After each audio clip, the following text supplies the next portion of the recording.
Hey, I'd like to welcome you to another episode of Mission Matters. My name is Adam Torres, and if you'd like to apply to be a guest in the show, just head on over to missionmatters.com and click on Be Our Guest to apply. All right, today I have Kyle Whitehill on the line. He's CEO over at Avanti Communications. Kyle, welcome to the show. Thank you very much, Adam. Real pleasure to be here. As you know, I'm in London now, and you guys are in California, so we're quite far away from each other. But great to catch up. Fantastic. And Kyle, we got a lot to talk about today. So we're going to talk about bringing the internet to rural communities worldwide, and really, at the end of the day, connecting the unconnected, why this matters from many perspectives. So we'll get into that and more. But before we do that, we're going to start with what we normally start with, which was what we call our Mission Matters Minute. So Kyle, at Mission Matters, our aim and our goal is to amplify stories for entrepreneurs, executives, and experts. That's what we do. Kyle, what mission matters to you? Mission that matters to me the most is that the world is very divided economically. And when I took this job on 7 years ago, my objective was to try and rebalance as much as I could this access to connectivity. There's a wonderful phrase in Africa, which is educate a child, feed a village. I think that's the mission that matters to me most is helping connectivity to get to rural communities across Africa in particular, so that we can educate people. You've been in telecommunications, and obviously we're going to get into what the connectivity and what bringing telecommunications to, or the internet to, these rural villages can mean to entire communities and the ecosystems, really. But before we do, I want to go back in time into your history. I mean, you're old school telecommunications, like you've been doing this a while. So how'd you get started? So my career kind of took two paths. The first one was after university, I joined L'Oreal. And I had a fast-moving consumer sales and marketing background, L'Oreal, Diageo, and then PepsiCo. And in PepsiCo, I loved the company, loved the brand, really enjoyed my time. But I had this opportunity 25 years ago, which was to transition from consumer fast-moving goods into telecoms. And the advice I got from one of my colleagues at Pepsi was, look, we sell sugary drinks and do lots of exciting marketing when actually telecoms will change the world. And I didn't understand what he meant until I actually came to the telecoms world. Because remember, 25 years ago, we were just phoning each other. Yeah. Here we are today. We can do everything on our phone, like literally everything. And so he was right. It has revolutionized the way the world communicates with each other and accesses it. So that was really my career transition, which I think I got lucky that I got great advice. I want to stay in those early days a little longer. What was it like working, with Pepsi and some of these other brands back then when things were really moving? Like, what was that like? I loved it. One of my party claim to fame is that in 1997, my kids were small then, and we were watching Saturday morning TV, and the Spice Girls came on TV on the Saturday morning. I'm sitting there bleary-eyed with three young boys, singing Wannabe, and I was like blown away. So of course I'm at Pepsi. I walk into the office on Monday morning and I say, look, we need to sign these guys. And the European marketing guy saying to me, no, they'll be one-hit wonders, no way. And I said, no, I'm going to sign them. So we were the first commercial partner back then, $250,000, first commercial deal with the Spice Girls. Wow. The rest is history. Okay.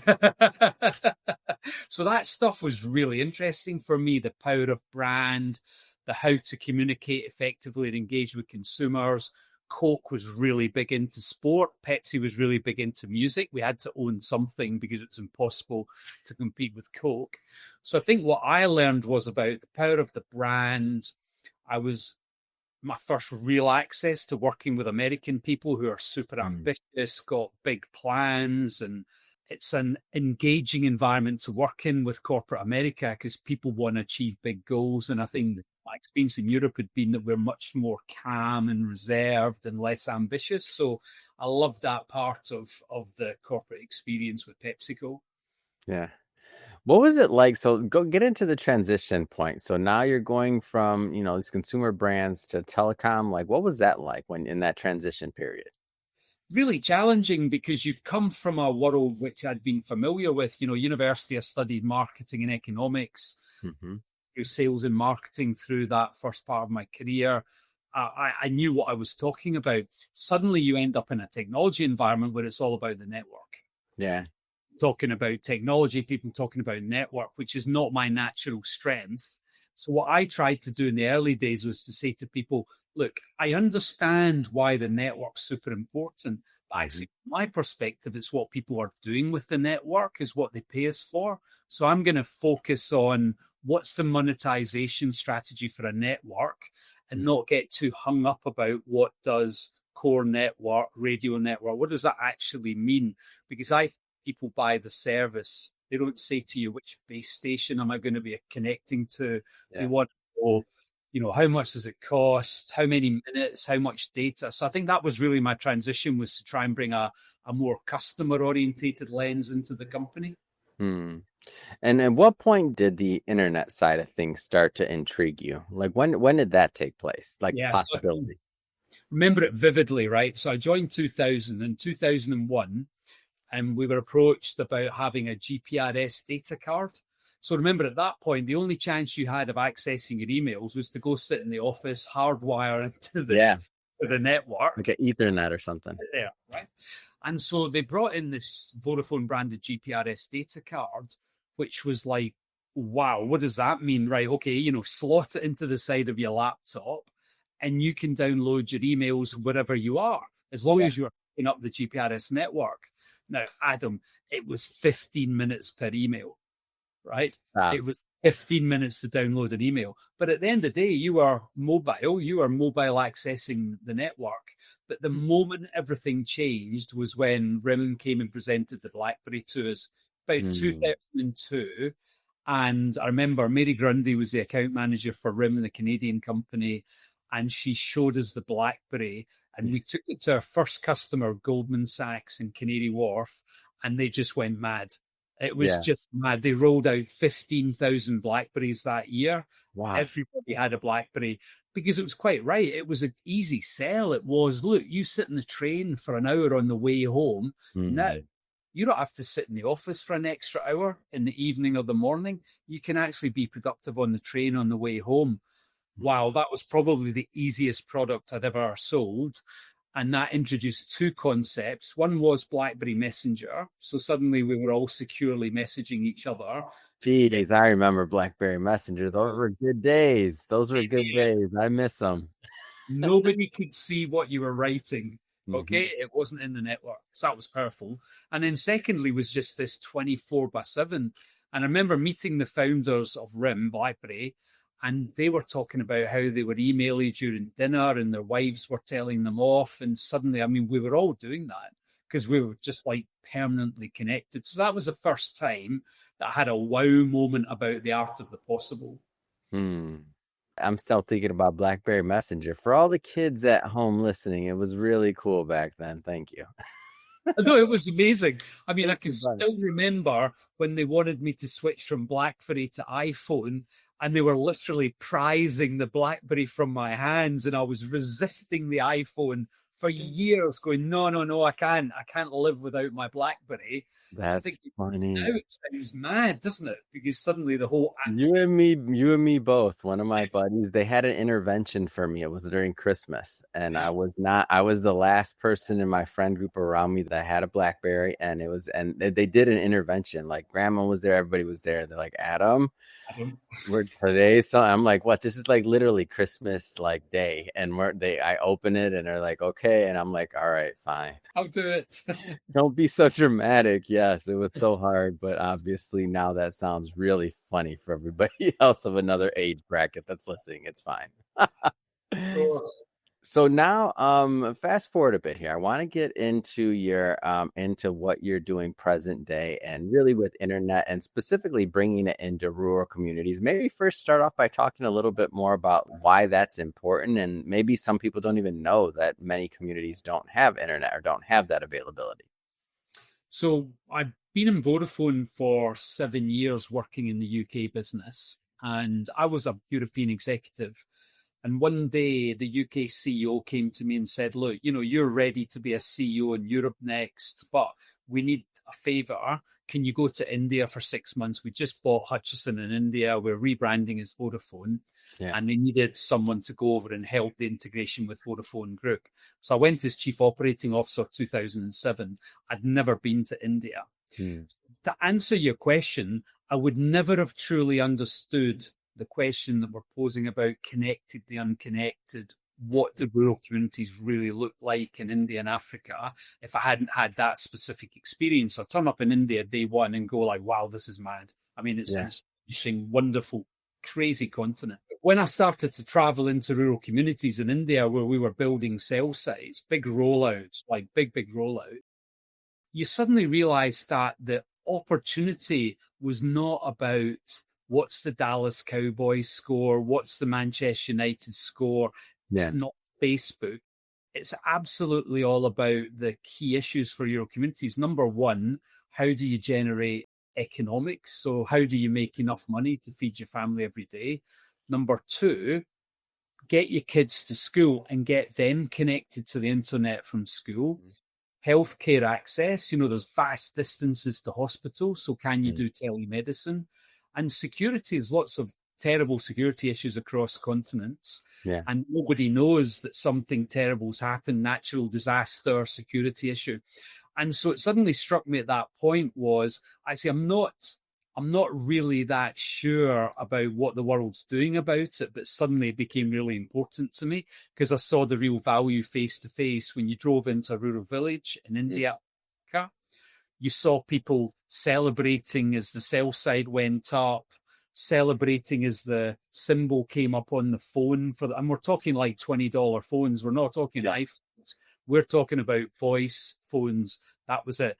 And the joy and excitement of people in that village realizing what the art of the possible was, that really motivated me. So I went from India to Ghana in West Africa, same thing, and then ended up in South Africa, same thing. So I had this sort of 10 years steeped in actually physically living, working, and seeing what can be achieved by delivering access to internet. And so now, as you're traveling through these, when does this concept, like what's next for these villages? What happens there? So you get there, they're opening up phones, but like what happens next? So the first thing that happens is that people who are traveling long distances to find something out don't have to do that anymore. So let's say you're a farmer and you're growing mangoes in a remote village in Ghana. You, once a week, have to get 20, 30, 50 kilometers away. There's no public transport. So we're talking about walking, or maybe you're lucky you've got a motorbike, right? But you've got a tough journey to get to, let's say, the market town because you don't know what pricing is. So you've got no idea how much anything is. You've got no idea how much you're going to sell your goods for. Interesting, yeah. First step is you're going to phone someone in the market town and say, hey, should I come today? And what's market pricing? So suddenly you're empowered by having information that you just couldn't have got efficiently before. So that's the first major change you see. Wow. The second major change you see is that, and Kenya's a great example of this, where the culture of Kenya is that when people move from villages into cities, it's to generate money to send back to the family in the local village. And so there's a wonderful product called M-Pesa, and M-Pesa means that you don't have to take the money. You can transfer the money over the mobile network, actually save yourself 2 days, 3 days of traveling. People get the money instantly. So you just see this overwhelming set of enabling factors that allow people to live a much more productive and satisfying life. And I think that's the thing that you see very quickly is like, wow, okay, so you're 1,000 kilometers away and you just sent me $10 and it took a second to arrive. Wow, I phoned you and just saved myself 6 hours of traveling, which means I can do something more productive. So I think productivity becomes the first thing that you really see and buy into. That's amazing. And think about that's life changing. So we might be thinking about it, but like that's life changing to save a couple day trip. Like that's more productivity. That means they could be working more. There's a lot of enjoying life, like better quality of living, just lots of things. How does the technology get into the technology component of this and satellites and really just how all of this works and how this is taking place? Yeah. So where we've got with telecoms is you've got kind of three core networks. You've got the 100-year-old fixed network. Remember in the US, the old Bell companies, the first sort of copper networks were built, and that was for voice and then data. That's evolved into fiber. So, of course, even in America today, you still have enormous amounts of rural communities that don't have access to fiber networks. So that's the first thing to hold in your mind. The second one was, of course, mobile revolutionized the world 30, 40 years ago, because suddenly we didn't have to stay at home or stay in the office. So mobile networks arrived. They started in very developed communities, but then wanted to roll out further to access populations. So here's the first tension. The first tension is that the regulators in countries, FCC in America, Ofcom in the UK, say to the mobile operators, I want 100% geographic coverage. Yeah. Mobile operators say, no chance. We are going to get to 98% population coverage and we'll be good. And the regulator says, no, your license says 100% geographic coverage. So the problem is that fiber runs out economically quite quickly outside of dense population. Mobile does exactly the same as you get to semi-urban to rural, and then as a disaster in ultra-rural. Because if you take a village in Africa, you might be talking about 500 people. So how on earth can you build a $250,000 cell site? Yeah. Number one, very low population. And number two, people's revenue, the amount that they spend per month. In America and in Europe, maybe the average mobile bill is going to be $40, $50 per month. In rural India and rural Africa, it's 50 cents a month. Wow. Yeah. So now you've got a challenge, haven't you? So less people, same cost, less people, and significantly less average revenue per user. So when I turned up in this job, what you kind of realized was that, hey, look, the logical thing is that my assets are in space. So my assets are agnostic to urban, semi-urban, rural, ultra-rural. My satellite just looks down and covers the entire geography. And let's take Nigeria as a good example. Big country, 250 million people, but all very concentrated into major cities. So when you look at northern Nigeria, they have zero network coverage at all. But my satellite sat there and is perfectly capable of connecting, but it's in 36,000 kilometers away. So from a technology point of view, what my satellite has to do, it has to connect a satellite dish. So the classic round 1 meter thing that you've seen millions of times all over the world. Yeah. To do that, you need to connect it to a building that's got power. So there's the next challenge, right? The challenge becomes about, in rural communities, do you have access to power? Well, yes, fortunately, because India and Africa are very blessed by the sun. So solar becomes a way of powering that, becomes a way of powering it. And what you do is you basically just bolt that to the side of a building, you power it from solar, and now with a modem, you can deliver Wi-Fi across a 1 to 2 kilometer radius. So that's how it works. And then you can connect your phone. And what we'll do with a mobile operator is we'll pick up the traffic from that cell site and then we'll send it into their network. So you'll actually connect into the mobile operator's network, and then they're like, if it's Verizon or MTN South Africa, they're the guys that own the customer relationship there. So that's how technology works. And all we have to do is to make sure that we're at the right price, the right connectivity, the right throughput to make sure people get a great experience. Yeah. I want to stick on satellites a little bit longer here. I mean, everything in the news, Elon Musk, Amazon, like satellites, like we're hearing a lot about it. Like, where do you see that going? Well, I love it because I think satellites, when I joined 7 years ago, was probably the sleepiest part of the industry because all the innovation was coming from, faster mobile networks, faster internet through fiber, a lot of technology applications that was very, very fast, sophisticated, and innovative.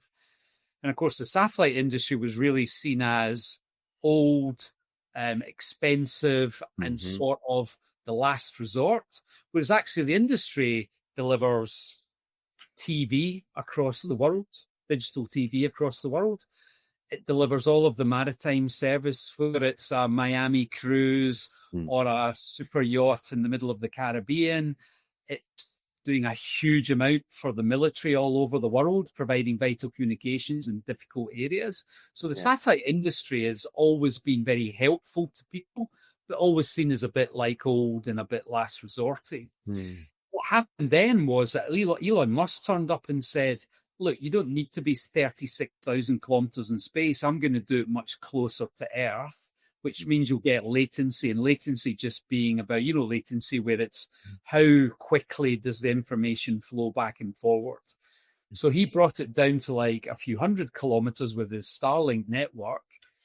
And what he's done is he really disrupted the industry that was kind of moderately kind of okay with where it was going, and forced every single one of the satellite operators to stare really hard at ourselves and say, hey, where do I fit in?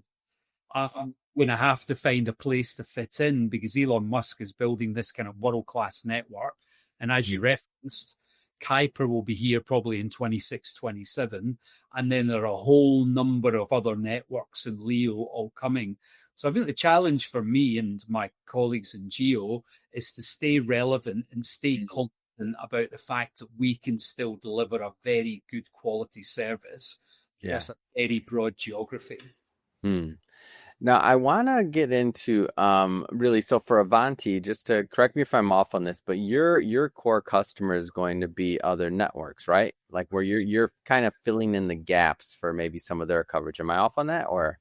Spot on. So what we do is, so if you're a large satellite operator based in America, you've got a big fleet of satellites, but you have many global customer contracts. Could be an airline, could be a cruise, something like that, mobility. And you have a gap somewhere in your global network. And then what we can do is we can provide you an infill for like North Pacific or Tasman Sea, or maybe even in America today, you still have some areas. The route between Los Angeles and Hawaii is, as you imagine, a very busy air route. And so there's lots of capacity requirements there. So that's what we'll do. We'll contract with that customer to provide them an additional part of their network they don't have for themselves. That's interesting. So that's how I'm now able to get my, I can watch movies everywhere now, right? When I'm on the internet. Exactly. Yeah. Thank you for your service, because I need those movies when I'm in the air. Now I understand why. I'm getting a whole education on satellites today and telecommunications. I love this. So this is great. And I want to circle back to the benefit though, really. And so of course that's the B2B side of things, but like the benefit worldwide. I mean, this is obviously for my trip to Hawaii from LA. Great. Now I get to watch movies. That's great. And I guess I'd say that's very surface level. Nothing, big of my life is changing there. But for the rural communities that are now having, access due to services like yours, and you empowering other networks, I mean, that's interesting. And so you said a lot in Africa, a lot of India. Is there any other spots or areas that are kind of on the radar? Yeah, sure. So you've got a whole world of, let's call it Asia Pacific. So the Asia Pacific region is really interesting because you literally have thousands and thousands of small communities on small islands, whether that's in that Pacific region, the whole Samoa, Pacific Island area, Indonesia, places like that, where you have an enormous amount of unconnected islands with populations. So that's I think Asia Pacific, that's quite a broad term, but it's absolutely going to be a real growth segment for a lot of people. And then I think the other segment is across the Middle East. That when we say Middle East, everybody immediately thinks of Dubai. Think about Pakistan, Afghanistan, a lot of those regions, again, where you have small populations and very, very rural communities that need to be connected to the rest of the country. So from my perspective, all the revenues in sophisticated areas, North America, Europe, that I would expect, but there are 4 to 5 billion people now that still do not have access to basic internet services because they to live on an island. And I think the other challenge, Adam, is that as fast as we can build, the population of those countries continues to grow much faster. And I think, oh, yeah, you look at the statistic for the population of Africa by 2050, the Mm, population of Africa now, I think, is 50% is under 16 years old. This mm. next set of people coming through are going to refuse to accept that just because I was born in rural Ghana, I can't. That's not going to be acceptable for that group. Whereas Wow.